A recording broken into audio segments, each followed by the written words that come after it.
The Funkmaster Aljamain Sterling has taken the bantamweight division by storm, but his quick and controversial rise to success has not been without doubts in his abilities.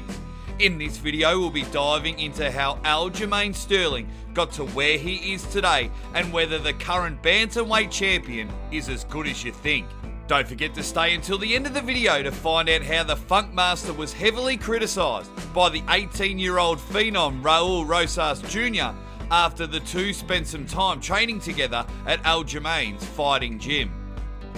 The Funkmaster's rise to success seems to have come out of nowhere in the bantamweight division.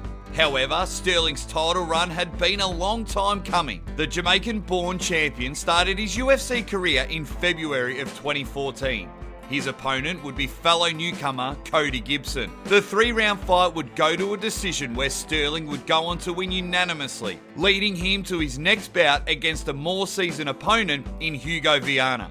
Sterling put on the best striking performance of his career so far, knocking out Viana late in the 3rd round to get him his first finish in his UFC career. He was far from finished though. In his following fights, Sterling would put his grappling prowess to good use, getting 2 subsequent submission wins, one by arm triangle against Takaya Mizugaki and the other by guillotine against Johnny Eduardo. However, despite the momentum he was building up, Sterling was soon stopped dead in his tracks by 2 split decision losses. Following his 2 split decision losses, he would attain 2 unanimous decision wins, all to bring him to December of 2017, where he would fight Marlon Moraes. Undoubtedly his biggest test yet, and Sterling would suffer a devastating defeat on that night. 1 minute into the 1st round, Moraes would land a knee on Sterling, putting him out cold and handing him his first loss by a finish in his entire mixed martial arts career. Sterling had been given the biggest opportunity of his career so far and had suffered a devastating loss. Yet that wouldn't be enough to stop the Funkmaster and his goal of becoming a champion. His next opponent would be Brett Johns, where after 3 grueling rounds, Sterling would bounce back with a unanimous decision win, and following that would be a submission win against Cody Stamann. He would attain 2 more unanimous decision wins against Jimmy Rivera and Pedro Munoz before facing Corey Sandhagen. The pressure was on. Sandhagen was one of the top contenders in the division, and the winner would have a title shot in their line of sight. The Funkmaster had a huge hurdle to overcome, and overcome it he did, as he managed to get one of the greatest wins of his career so far against a world-class opponent that night. Less than 2 minutes into the 1st round, Sterling would choke Sandhagen out cold, putting him to sleep with a tightly cinched rear naked choke. The win was spectacular, and Sterling had just earned himself a title shot with the feared champion at the time, Peter Yan. The first fight between Aljamain Sterling and Peter Yan would be one of the most controversial title fights to ever take place. On the 6th of March 2021, Sterling and Yan would cross paths, and for 4 rounds the fight was immensely competitive. But in the 5th, Yan would be on the verge of a stoppage when he would throw and land an illegal knee on the down Sterling. The result would be a disqualification, and Sterling winning the UFC bantamweight title in a very controversial fashion. Following his win, many believe Sterling was on his way to being knocked out regardless or losing a decision.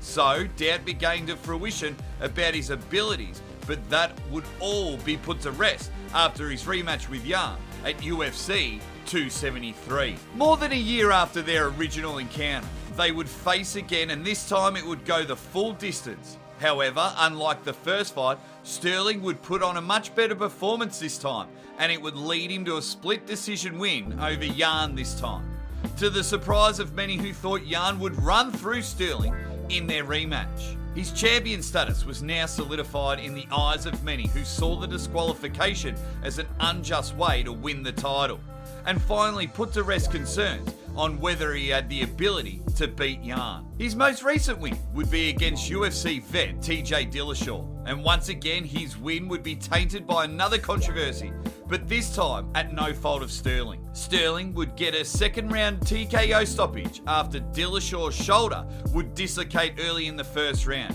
an injury which he had been aware of leading up to the fight. Despite the injury, Dillashaw chose to continue with the fight and suffered a horrible loss. But for Sterling, it was another dominant win and title defense. So how good is the current bantamweight champion of the world, Aljamain Sterling?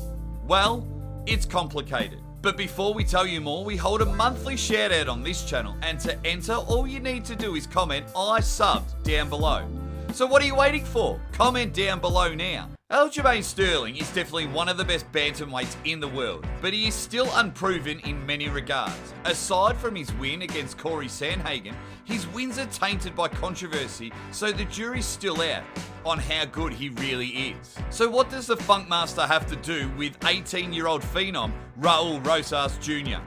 Well, after the two spent some time training together, Rosas claimed that he would be the current champ, saying he was winning his rounds when training against him.